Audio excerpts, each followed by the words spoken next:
நம்மளுக்கு ஒரு சிறிய ஒரு ஹதீஸை கொண்டு உதாரணமாக காட்டியிருக்கிறார்கள்.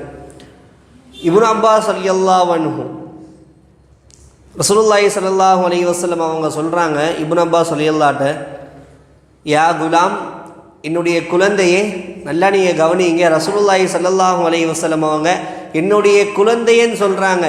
ஒரு 20 வயசு 30 வயசு இருக்கக்கூடிய வாலிபனோ ஒரு நபரை பார்த்து நம்ம குழந்தைன்னு சொல்ல மாட்டோம். இந்த ஹதீஸுடைய ஷரஹில் எழுதுகிறாங்க, இப்னு அப்பாஸ் ரலியல்லாஹு அன்ஹு அவங்கள்ட்ட ரசூலுல்லாஹ் சொல்லும்போது சரியாக இப்னு அப்பாஸ் அவர்களுக்கு 7 வயதிலிருந்து 15 வயதுக்குள்ளே இருக்கக்கூடிய நிலையில் ரசூலுல்லாஹ் சொல்கிறாங்க. என்ன சொல்கிறாங்க?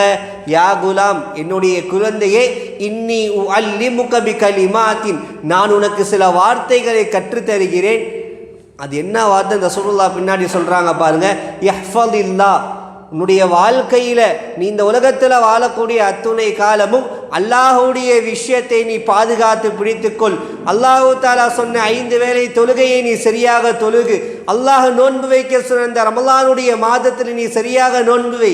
இப்படி நீ அல்லாஹுடைய விஷயத்தில் நீ பாதுகாத்து இருந்தீனா யஹ்ஃபதுக, அவர் உன்னை பாதுகாத்து விடுவார் என்பதாக ரசூலுல்லாஹ் சொன்னாங்க.